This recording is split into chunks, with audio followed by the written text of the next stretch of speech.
Good afternoon and welcome to the Hindu newspaper editorial. Today we are on 7th June 2024. In our regular style, we are going to deal first about the heading and then we'll go into a detailed analysis of the editorial and finally the words that are there. We have now typed them in a bold fashion so that it will be easy for you to follow. So we'll start. The return of social justice and Marathi Asmita. So here we are talking about today the return of social justice.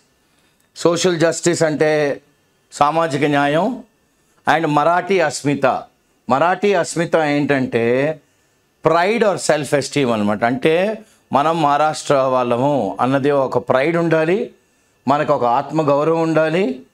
Okay, ఇదేంటంటే you should be proud of one self, me achievements and your culture. మన achievements, మన culture గురించి కూడా మనం చాలా సంతోషపడాలి.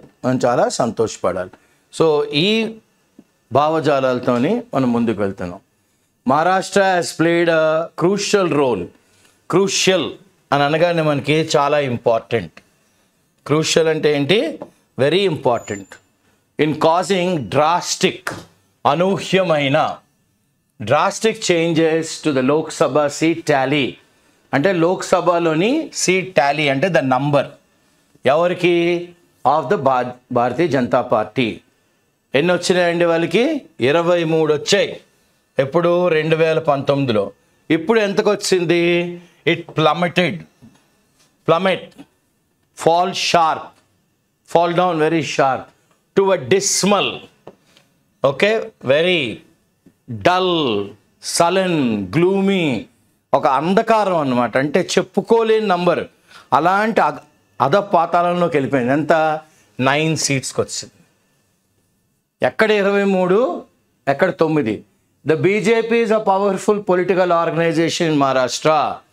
BJP అనేది ఏంటి? చాలా పవర్ఫుల్, చాలా శక్తివంతమైన ఒక రాజకీయ ఆర్గనైజేషన్, వ్యవస్థ. అయినప్పటికి కూడాను and it was expected that ఒక జనాల్లోని ఒక నానుడు ఏముంది? ప్రైమ్ మినిస్టర్ నరేంద్ర మోడీ గారు చాలా పాపులర్, అంటే జనాలందరికీ బాగా పరిచయస్తుడు అనమాట. సో ఇన్ కాంబినేషన్ ఆయన పాపులర్, ఆయనతో పాటుగా combination the rhetoric of the Hindutva, the rhetoric of Hinduism, మన కంట్రీ, మనం అన్న పర్సుయేసివ్ స్కిల్స్. ఏమనుకున్నారు అందరూ? Would get the party good political dividends, మంచి లాభాలు చేకూరుతాయి, డివిడెండ్స్ ఇన్ ద స్టేట్ అని అనుకున్నారు. In the state. So first మనకి ఇక్కడ ఉన్నది ఏంటి వర్డ్? డ్రాస్టిక్, అనూహ్యమైన, drastic changes, causing drastic. Tally, the number. Tally అంటే ఏంటి? నంబర్. తర్వాత ప్లమెటెడ్, fall down very sharply. Okay, plummeted, fall down very sharply. తర్వాత ఏమన్నారు? The rhetoric, highly convincing nature, persuasive and convincing. Hindutva, the Hindu and Hinduism talk అన్నమాట. ఇవన్నీ కలిపి మోడీ గారికి మంచిగా వస్తాయి. ఎందుకంటే మొన్న 23 వచ్చాయి అని అనుకునే దానికల్లా ఇప్పుడు తారుమారు అయిపోయింది. 9 వచ్చినాయి. ఇప్పుడు ఏమంటారు ఆథర్ గారు? తర్వాత ఏమంటున్నారు ఆథర్ గారు? However the BJP fail to acknowledge. కానీ బీజేపీ ఏమైంది? అది అరే ఇలాగ ఉంది పీపుల్ యొక్క పల్స్, పీపుల్ యొక్క నాడి అన్నది వాళ్ళు గ్రహించలేకపోయారు. ఫెయిల్ టు అక్నాలెడ్జ్ ఏంటంట? The growing resentment, anger. Resentment అంటే ఏంటి? కోపం ఎవరి మీద? Against the BJP led. అంటే బీజేపీ ఒక కూటమిలో ఉంది. ఆ కూటమి ఏంటి? NDA, national democratic alliance. Okay, NDA కూటమి మీద చాలా కోపంతో ఉన్నారనమాట. అది వాళ్ళు గ్రహించలేకపోయారు. ఆ నాడి ఇన్ ద స్టేట్. ఎక్కడ? మహారాష్ట్రలోని. The political developments of the last 2 years, గడిచిన 2 సంవత్సరాలు ముందు వర్ పోర్లీ మేనేజ్డ్. చాలా అంటే అంత బాగా వాళ్ళు కలుపుకొని అందరినీ వెళ్ళలేకపోయారు. వర్ పోర్లీ మేనేజ్డ్ బై ఎవరంట? By the BJP. అందుకనే వాళ్ళు పొలిటికల్గా చాలా నష్టపోయారు. ద ఇండియన్, ఇది ఇండి బ్లాక్ అంటాం కదా, the Indian National development Inclusive Alliance or the India bloc. On the other hand, మరి వాళ్ళు అపోజిషన్ పార్టీ కదా, వాళ్ళు బెటర్ పొలిటికల్ రెటరిక్ ఇచ్చారు. అంటే ఎన్డీఏ కన్నా, ప్రైమ్ మినిస్టర్ మోడీ గారి కన్నా చాలా బాగా కన్విన్సింగ్గా, ఓకే, మంచి అలంకారాలతో, మంచి పదప్రయోగాలతో, మంచి వాక్చాతుర్యంతో జనాలను ఆకట్టుకున్నారు. Better political rhetoric gave a voice. ఎన్ని రోజులు మూగిపోయింది, ఇప్పుడు వాళ్ళ మాట వినబడింది. ఎవరికి? జనాలకి. ఆ వెంటనే వాళ్ళు యాంటీ ఇన్కంబెన్సీ, ఇప్పుడు ఉన్న గవర్నమెంట్ మనం తోసేయాలి పక్కకి, యాంటీ ఇన్కంబెన్సీ అన్న సెంటిమెంట్ ఓకే, అమాంగ్ ఎవరండి? ఫార్మర్స్, రైతులు, మరాఠాస్, లోకల్గా ఉన్న మరాఠీలు, దళితులు, వీళ్ళు చాలా అద్భుతమైన ఎలక్షన్ క్యాంపెయిన్. దేని మీద? ద మరాఠీ అస్మిత, అంటే taking pride. Yes, we are Marathis, we have self esteem, okay, ఆత్మగౌరవం మీద, అండ్ సామాజిక న్యాయం మీద, అండ్ సోషల్ జస్టిస్. సో ఇక్కడ మనకున్న వర్డ్స్ ఏంటండి? రిసెంట్మెంట్ అంటే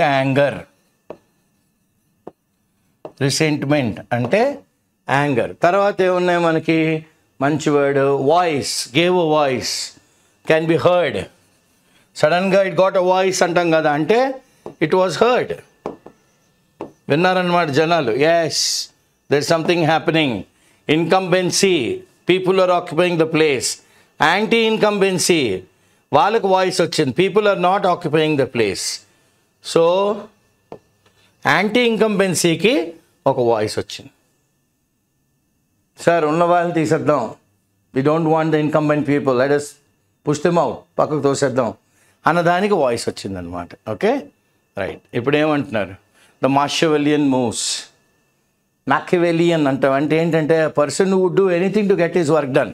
సామభేద దండోపాయాలు, కర్రో, కత్తో, కారమో ఏదోటి పట్టుకెళ్ళి మొత్తాన్ని పని మాత్రం అవగొట్టుకుని వచ్చేస్తారు. So the BJP invited sharp criticism. BJP అన్న పార్టీ చాలా పదునైన పదప్రయోగాలతో వాళ్ళ మీద వాళ్ళు చేసిన తప్పుల్ని జనాలు గుచ్చి మరీ చెప్పారనమాట. ఎప్పుడు? 2019. ఎప్పుడు? When Devendra Fadnavis tried to form the government. ఎలాగంటే ఆయన బై ఆర్కెస్ట్రేటింగ్, అంటే ఒక మ్యూజికల్, దాన్ని ఏమంటాం, చైర్స్ అంటాం కదా, మ్యూజికల్ చైర్స్ ఇలా తిరుగుతూ ఉంటాం చూడండి, మ్యూజిక్ అయిపోతే కూర్చుని పోవడం. అలాంటిది మెల్లిగా ఈ ఆర్కెస్ట్రేటెడ్, ఆయనే అన్నమాట the composer of the entire, conductor of the orchestra.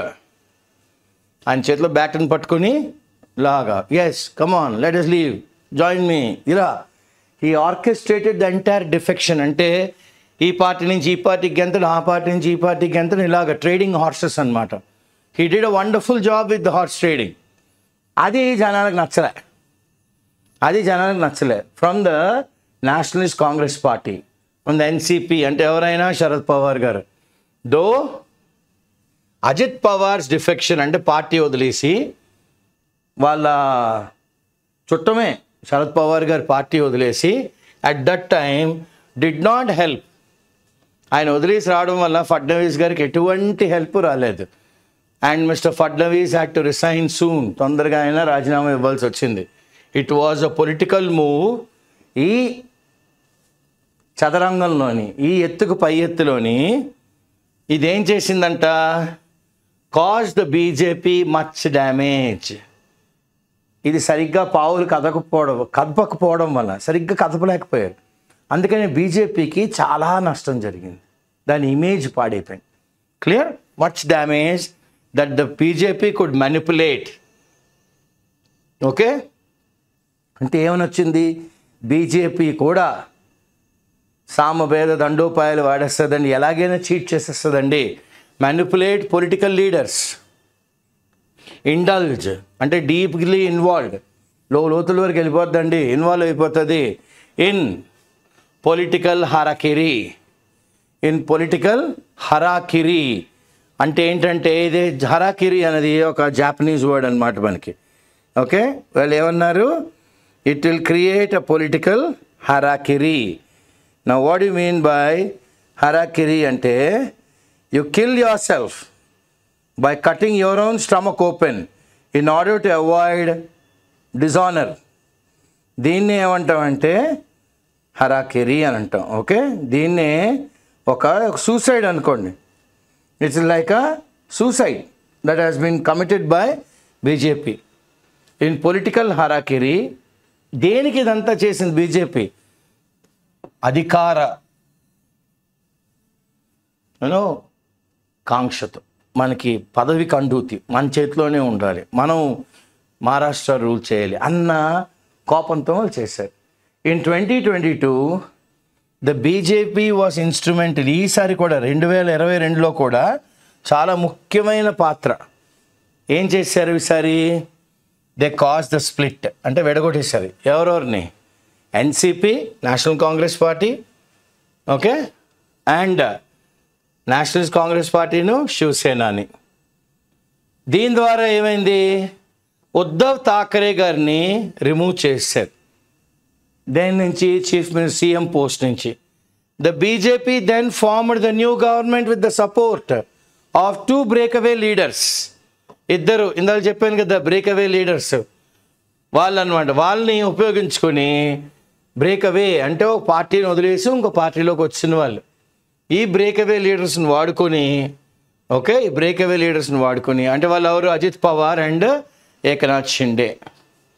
Ajit Pawar and Eknath Shinde వాడుకొని ద బీజేపీ ఎగ్జిబిటెడ్ కన్నింగ్, అంటే జిత్తులు మారి నక్క వ్యవహారాలంతా కన్నింగ్ ఏంటంట, ఇన్ ఆర్డర్ టు డిస్లాడ్జ్, అంటే టెస్ట్ వేసి కూర్చున్న వాడిని తోసేయడం, డిస్లాడ్జ్ చేయడం. Dislodge and pressure it's political opponents.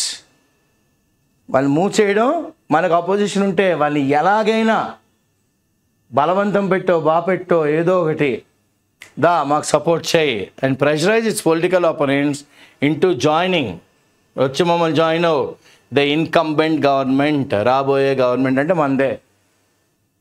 ఎవరెవరైతే ఏకనాథ్ షిండేకిను అజిత్ పవార్కి అగేన్స్ట్గా ఉన్నారో వాళ్ళని ఏదోలా ప్రలోభాలు పెట్టి మొత్తానికి సపోర్ట్ తెచ్చుకొని, ఇలాంటివి హవెవర్ సచ్ మాక్యవెలియన్ అని చూడండి, అంటే సామభేద దండోపాయాలు, మన పని అయిపోవాలన్నమాట. పొలిటికల్ మూవ్స్ ఎఫెక్ట్ అయింది ఏంటి? ట్రెడిషనల్ క్యారెక్టర్, అంటే చాలా కన్వెన్షనల్ క్యారెక్టర్ ఆఫ్ బీజేపీ అని. బీజేపీ అంటే అదే మంచి పద్ధతులన్నీ ఫాలో అవుతారండి, అలాంటి ట్రెడిషనల్ క్యారెక్టర్ని కకావికలం అయిపోయింది in the most negative way possible. వీళ్ళు చేసిన దీనికి ఆ పాజిటివ్ ఇమేజ్ అంతటి నేను ట్రెడిషనల్ క్యారెక్టర్ కాస్త నెగిటివ్ వేలోకి వెళ్ళిపోయింది, క్వైట్ ఆపోజిట్ అయిపోయింది. In the early 1990s, not 1900, sorry, in the early 1990s, the BJP was celebrated in Maharashtra. ఎందుకంటే as a party that was led by humble, చాలా వినయంగా, సొసైటీలోని elite అంటే ఉత్తములు. ఎవరు వాళ్ళు? మెయిన్లీ బ్రాహ్మిన్స్ ఉండేవారు. And which stood out from the violent ruffians, అంటే రఫ్ బిహేవియర్, వైలెంట్గా రౌడీ బిహేవియర్. ఎవరిది? The character of Bal Thackeray అనగానే మనకి ఏం జ్ఞాపకం వస్తుంది? హిందుత్వ. సో ఆయనలా కాకుండా చాలా సౌమ్యంగా, చాలా వినయంగా, సొసైటీలోని ఉత్తములందరూ, ముఖ్యంగా బ్రాహ్మిన్స్ చాలా రన్ చేసే అంత ఉత్తమమైన పార్టీ. దానికి ఆపోజిట్గా ఎవరు ఉండేవారు? బాల్ ఠాక్రే. ఆయన ఎలా ఉండేవాడు? వైలెంట్గా ఉండేవాడు, రఫియన్, కమాన్ అన్నట్టుగా వచ్చేసి కొట్టుకోవడం అన్నీ చేసేవాడు ఆయన. ఆయనది అలాంటి హిందుత్వ పార్టీ. ఫర్దర్ ద రాష్ట్రీయ స్వయం Sevak Sangh offering the BJP morals. ఏం క్యారెక్టర్ అండి బీజేపీ అంటే? ఎథిక్స్, మారల్స్, ప్రిన్సిపల్స్, విలువలు, రాజకీయ విలువలు, మనిషి అంటే గౌరవం, ఓకే, ఆత్మీయ సమ్మేళనాలు, ఇలాంటి పార్టీ, ఇలాంటి క్యారెక్టర్ అనమాట. ఇలాంటి బీజేపీని మనం హెరాల్డెడ్ అంటే అనౌన్స్ చేసాం. Is the four runner. Go BJP అంటే ఏంటి? ముందుగానే మనకి దాని గుణగణాలన్నీ వచ్చేస్తాయి. ఇట్ ఈస్ అ హార్బింజర్ అన్నమాట. అదిగో వస్తున్నాడు అన్నట్టుగా, అదిగో వస్తుంది పార్టీ. అబ్బా ఎలాంటి విలువలు గల పార్టీ అండి. So it is a forerunner, it is a harbinger, okay, it heralded, it's a precursor as the party that would challenge. ఇది ఎలాంటి పార్టీ? బీజేపీ అనగానే కాంగ్రెస్ కరప్షన్ ఫైట్ చేస్తుందండి కళ్ళు మూసి చెప్తారు. Congress corrupt political actions. ఎందుకంట moral అన్నాను చూడండి. It is standing for ethical values. విలువలతో కూడిన రాజకీయం చేసిందన్నమాట. కానీ however under mister Fadnavis this image of BJP was transformed. మారిపోయింది. ఏమని? ఇది ఎలాంటి పార్టీ అంటే that of a party that makes compromises. వీళ్ళు కూడా చూసి చూడనట్టుగా కొన్ని వదిలేస్తున్నారండి compromises. And uses manipulative tactics. ఏదోలాగా వాడిని మన వైపు వశపరుచుకోవాలి. సో చీట్ చేసి, లేదా వాడిని భయపెట్టి, బాపెట్టి, వాడికి ఏదో ఎరవేసి, ఇలాంటి అన్నీ చేసి మొత్తానికి manipulative tactics in dealing with its opponents. మనకి రాజకీయంగా విరుద్ధంగా ఉన్నవాళ్ళు. సో రాజకీయంలో ఎప్పుడూ రైవలరీ ఉండదు, ఎనిమిటీ ఉండదు. వాడు మంచి అపోజిషన్. వాడిని మన వైపు ఎలా తిప్పుకోవాలి అన్నదే మనం ఆలోచించుకోవాలి. వాడిని మన వైపు ఎలా తిప్పుకోవాలి, అంతే రాజకీయం. Okay, all this damage the parties reputation. ఈ వ్యవహార శైలి అంతా పార్టీ రెప్యుటేషన్ని పాడు చేసింది. And painted as the party lacked political morality. ఇప్పుడు బీజేపీ అని అనగానే ఏ పెయింట్ ఉంటుంది అంటే వాళ్ళని ఆలోచించగానే మనకి party that lakhs morality, lacked morality. ఒకప్పుడు మొరాలిటీ ఉండేది. మొరాలిటీ అంటే ఏంటి? వాళ్ళకి మంచిగా ఎథికల్ వాల్యూస్ ఉండేవి. ఇవన్నిటిని ఫడ్నవీస్ గారు పాడు చేశారు. ఓకే, ఎలా మార్చేశారు? కాంప్రమైజులు చేసేది పార్టీ, మ్యానిపులేటివ్ టాక్టిక్స్, చీట్ చేసేది. ఒకప్పుడు బీజేపీ అనగానే it was a precursor, it was a harbinger, it was announcer for being morally right, heralded. అందరూ అబ్బా బీజేపీ అన్న పార్టీ నుంచి బీజేపీ అన్న పార్టీకి వచ్చారనమాట. ఎక్కడ? మహారాష్ట్రలో. The BJP strategies to dislodge. ఇప్పుడు వాళ్ళు ఒక ఎత్తుగడ వేశారు. ఆ స్ట్రాటజీ ఏంటి? ఆ ఎత్తుగడ ఏంటి? To dislodge a working government only ended up. ఇలా చేయడం వలన అది అంతిమంగా ఆఖరిగా ఎలాగైందంటే it created a wave of sympathy. ఒక పెద్ద సునామీలో పెద్ద కెరటం అన్నమాట. వేవ్ ఆఫ్ సింపతి ఎవరికి? ఉద్ధవ్ ఠాక్రే. మరి ఆయన దింపేశారు కదా అజిత్ పవార్ గారిను, ఏకనాథ్ షిండేని పట్టుకుని. So created a wave of sympathy. ఆయన వైపు వెళ్ళిపోయింది. ఎవరి వైపు? ఉద్ధవ్ ఠాక్రే అండ్ శరద్ పవార్. శరద్ పవార్ అంటే ఆయన ఒక పెద్ద దిగ్గజం అనమాట. ది డౌన్ సైజింగ్ అంటే ఈయన్ని రోజు రోజుకి శరద్ పవార్ గారిని ఏదో ఈయన కూడా ఇంకొక నార్మల్ పావే, ఈయనేం పెద్ద మంత్రి లేకపోతే రాజో లేకపోతే ఏనుగో లేకపోతే గుర్రమో ఇలాంటి పెద్దవి ఏం కాదు. ఈయన కూడా మామూలుగా ఒక ఫుట్ సోల్జర్ లెవెల్ తీసుకొచ్చారు. The down sizing of mister Pawar at this stage in his long political life, చాలా కొన్ని దశాబ్దాలుగా ఆయన ఒక పొలిటికల్ లైఫ్ ఉండేది.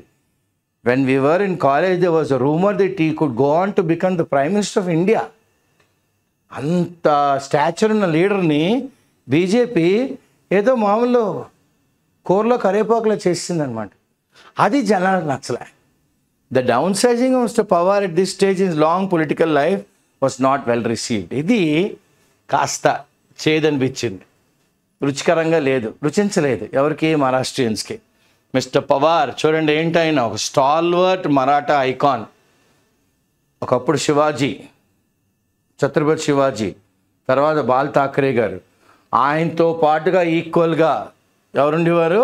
శరద్ పవార్ గారు ఉండేవారు. స్టాల్వర్ట్, దిగ్గజం అనమాట. Is a luminary Maratha icon, అంటే రోల్ మోడల్. ఇంకా రోల్ మోడల్ అన్నమాట మరాఠీస్కి. హూ హ్యాస్ ది ట్రమండస్, అంటే అనూహ్యమైన, అప్పుడు ఊహించలేరు అనమాట, tremendous support of the farming community. ఆయనకి పెద్ద సపోర్ట్ ఎవరండి? రైతులు. ఫర్దర్ అదే కాకుండా Uddhav Thackeray when chief minister ఉన్నప్పుడు ఆయన్ని జనాలు ఎలా చూశారు? Was seen to be both a popular and effective administrator.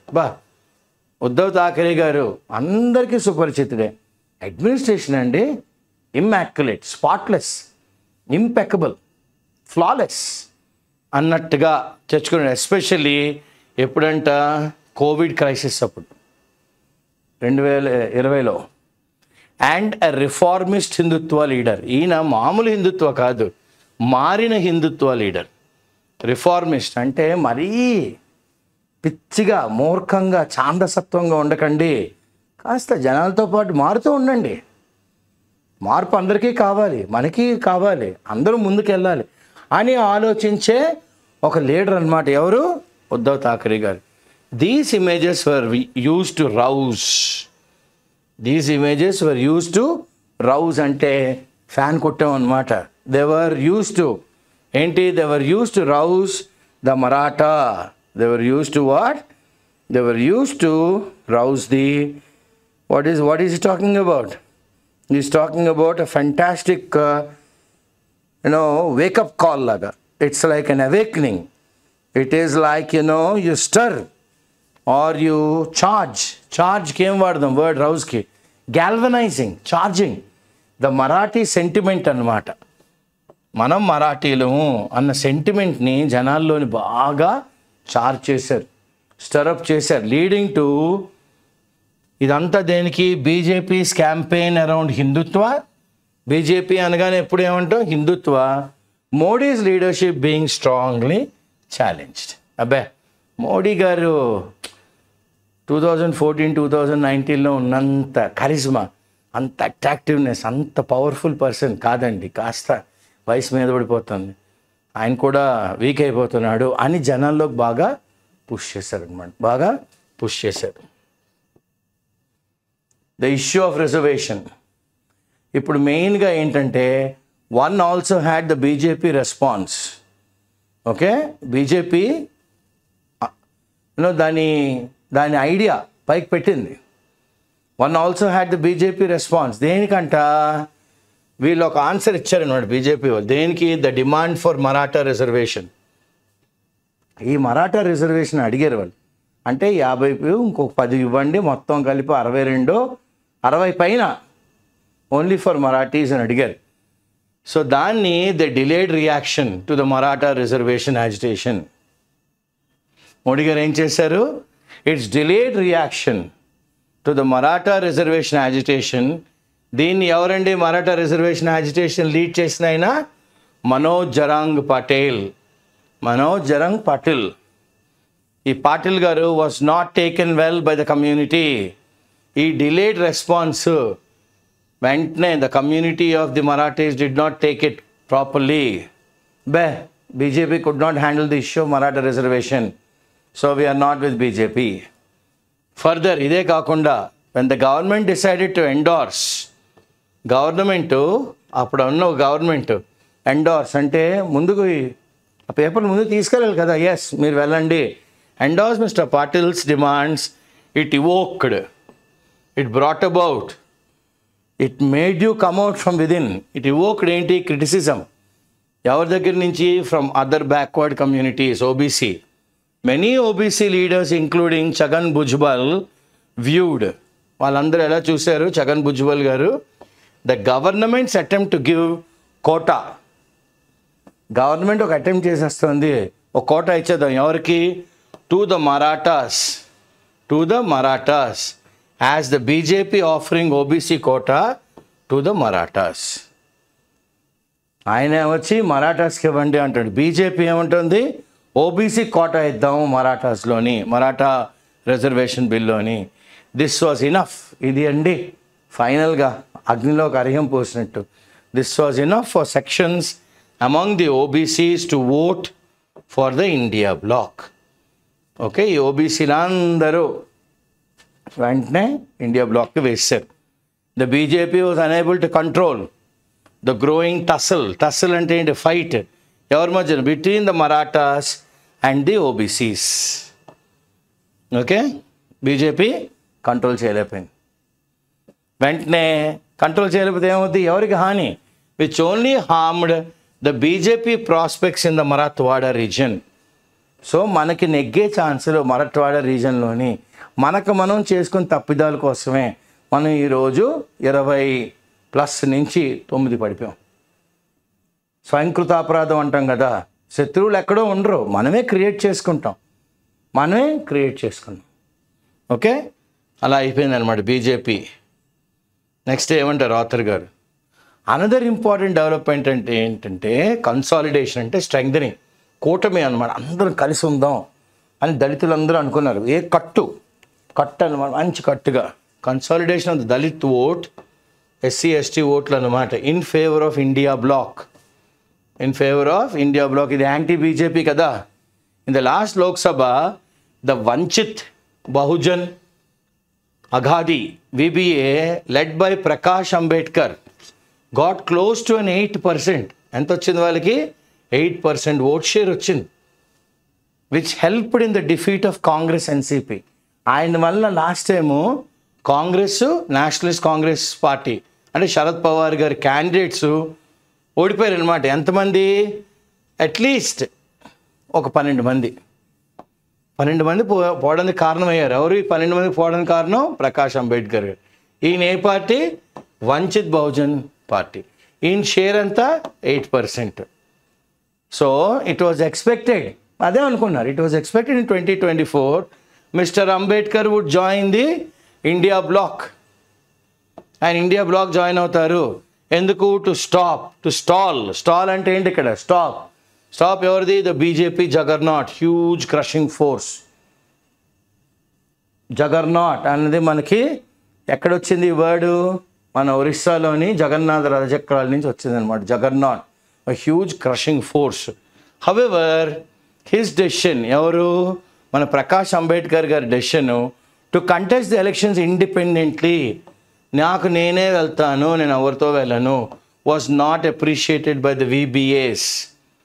However BJP ఏమంది, to contest the elections independently, మాకు మేమే వెళ్తాం, was not appreciated by the VBAs, conventional Dalit vote base. Okay, ఎప్పుడైతే అంబేద్కర్ గారు నేను ఇండిపెండెంట్గా వెళ్తాను అని అన్నారో, దాన్ని సహృదయంతో మంచి ఉద్దేశమే అని ఆలోచించకుండా, అబ్బే ఇలా వెళ్తే అవ్వదండి, ఇది పతనానికే ఈయన దారి తీస్తుంది అని, not in favour. Okay, was not appreciated by the VBAs, conventional Dalit vote base. గ్యారంటీగా దళితులకే వేస్తాము అనుకున్న వాళ్ళు కూడాను దీన్ని సరిగ్గా తీసుకోలేదు, వాళ్ళకి రుచించలేదు ఆయన ఇండిపెండెంట్గా వెళ్ళడం, which was in favour of political moves that would help. ఆయన ఈ పొలిటికల్ చదరంగంలో ఎందుకు ఇలా ఆడుతున్నారంటే, so moves that would help defeat the BJP ఓడిపోవడానికి కారణం. Dalit voters especially in the Vidarbha region reposed, వాళ్ళ కాన్ఫిడెన్స్ అంతా ఒక ఆయన మీద ఇన్వెస్ట్ చేశారు. రిపోజ్ దేర్ ఫెయిత్, వాళ్ళ నమ్మకం ఇండియా బ్లాక్, అండ్ విడిచిపెట్టారు. డిజర్టెడ్, ఎవరు లేని మనుషులు రోడ్డు మీద వదిలేసినట్టు అనమాట. Deserted the VBA in several seats.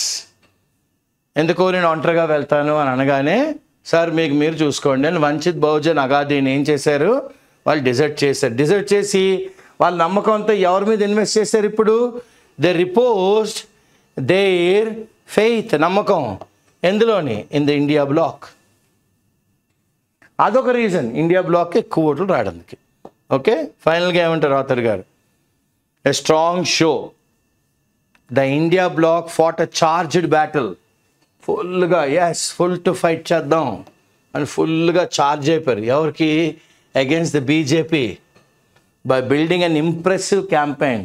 చాలా బాగా అద్భుతమైన క్యాన్వాసింగ్, జనాల్లోకి వెళ్ళడం, చొరబడడం, వాళ్ళ ప్రాబ్లమ్స్ ఏంటి కనుక్కోవడం, ఇవన్నీ ర్యాలీ చేశారు బాగా. Impressive campaign around the need ఏంటంట? పరిరక్షించుకోవాలి. ప్రతిరోజు మనం అంటాం పరిరక్షించుకోవాలి. దేన్ని? రాజ్యాంగ విలువల్ని అండ్ అస్మిత, మరాఠీ అస్మిత అంటే ఏంటి? మన మరాఠీ, మన సెల్ఫ్ ప్రైడ్, మన యొక్క గౌరవం, ఆత్మగౌరవం, that is the Marathi Asmita. So the Congress became the focus point. వెంటనే అందరు ఫోకస్ ఎవరి మీదకి వచ్చింది? కాంగ్రెస్ మీదకి వచ్చింది. ఎందుకు? సామాజిక న్యాయం రాజకీయంలో ఇస్తుంది. ఎన్సిపి శరద్ పవార్ రీఎమర్జ్డ్, మళ్ళీ వచ్చాడు ఆయన. The rise of the phoenix అంటాం కదా. ఫీనిక్స్ అనే పక్షి ఉంటుంది, అది కొన్ని వందల సంవత్సరాల తర్వాత అది చచ్చిపోద్ది, దాని బూడిదలోంచి మళ్ళీ అదే పుట్టేస్తుంది.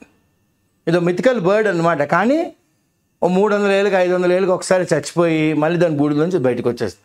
అలాగా శరద్ పవార్ గారు రీఎమర్జ్ అయ్యారు. ఎలాగా రీఎమర్జ్ అయ్యారంట? As the protector. ఈయనే మనల్ని ప్రొటెక్ట్ చేయగలరు, ఈయనే మన Baahubali of the interest of ఎవరిది? Agrarian communities. అంటే ఫార్మర్స్ అందరికీ, వ్యవసాయం మీద ఆధారపడి ఉన్న కుటుంబాలన్నిటికీ ఎవరి దగ్గరికి వెళ్తే న్యాయం జరుగుతుందండి? శరద్ పవార్ గారు. అండ్ ఇంకో ఆయన ఎవరు? Uddhav Thackeray impress the voters. ఎలాగా? ముంబై రీజియన్ అంటే ఇంప్రెస్ చేశారు ఓటర్స్ని. ఎవరు? ఉద్ధవ్ థాకరే గారు. By reemerging as the true inheritor. నేనే అసలైన సిసలైన వారసుడిని. ఎవరికి? బాల్ థాకరే గారికి. ఆయన విడిచిపెట్టిన ఒక లెగసీకి, ఆయన విడిచిపెట్టిన ఒక పెద్ద బాట, ఆ బాటలో నడవాలి అంటే ఉద్ధవ్ థాకరేనండి అని ప్రూవ్ చేసుకున్నాడు. And the leader of the Marathi manoos, Marathi people, the Maratha spirit, the Marathi inside you. Marathi manoos against such a strong moment. ఎంత స్ట్రాంగ్గా ఎంతమంది కలిసిపోతే the BJP and its allies అంటే వాళ్ళ ఫ్రెండ్స్ అందరూ failed to perform and ended up losing the election. వీళ్ళు సరిగ్గా perform చేయలేకపోయారు, అందుకని వీళ్ళు ఓడిపోయారు. So this is the article about the Maratha asmita. I hope and I wish that this article has been of great help. Clear మీకు అందరికీ. ఎందుకంటే after the elections ఏ రాష్ట్రంలోని బీజేపీ ఎందుకు నెగ్గింది, ఏ రాష్ట్రంలోని ఎన్డీఏ కూటమి ఎందుకు ఓడిపోయింది అన్నది చాలా డీటెయిల్డ్గా విశ్లేషిస్తూ ఉంటారు ఎడిటోరియల్స్లో. సో మనం గవర్నమెంట్ ఇవాళ ఫామ్ చేసేసారు. ఇవాళ ఆయన్ని అన్ని పార్టీలు, ఎన్డీఏ పార్టీలు అన్నీ ఒప్పుకొని, సార్ మీరే మా ప్రధానమంత్రి 3.0 స్టార్ట్ చేద్దాము అని అందరూ పార్లమెంట్లో అప్పుడే వాళ్ళు కితాబులు ఇచ్చారు. కానీ ఈసారి అపోజిషన్ కూడా చాలా బాగా స్ట్రాంగ్గా ఉంది. సో ఆ నేపథ్యంలోని ఐఏఎస్ హైదరాబాద్ వాళ్ళు ఉద్యోగార్థులందరి క్షేమం కోసం, వాళ్ళ యొక్క ఈజీగా అర్థం అవ్వాలి అన్న ఒక సదుద్దేశంతో ఈ క్లాసులు మీకోసం కండక్ట్ చేస్తున్నాం. సో మీకు ఎటువంటి ఫీడ్బ్యాక్ ఉన్నా కన్స్ట్రక్టివ్గా ప్లీజ్ మాకు పెట్టండి. అండ్ కొంతమంది సార్ ఇంగ్లీష్కి ఏఐ వాడమంటారు, ఆర్టిఫిషియల్ ఇంటెలిజెన్స్ సైట్ వాడమంటారు. నేను ఒకటే చెప్తానండి, మీరు బుక్స్ ఎక్కువ చదవండి. బుక్స్ కొనుక్కోలేకపోతే మేము చాలా గర్వంగా చెప్పగలం, నాకు తెలిసినంత మట్టుకు ఐఏఎస్ ఒకే ఒక్క సంస్థ ప్రతి స్టూడెంట్కి ప్రతిరోజు ఒక హిందూ న్యూస్ పేపర్ ఇస్తారు. ఇచ్చి బాబు చదవండి, ఇందులో మీకు ఏమన్నా అర్థం కాకపోతే ఇదిగో మా ఇంగ్లీష్ ఫ్యాకల్టీ అందరూ ఉన్నారు, టీం ఉంది, వాళ్ళని అడగండి అని మీ బాగు కోసం మీకు న్యూస్ పేపర్ ప్రతిరోజు ఇచ్చే ఏకైక వ్యవస్థ అని నేను చెప్పగలను ఐఏఎస్. Thank you.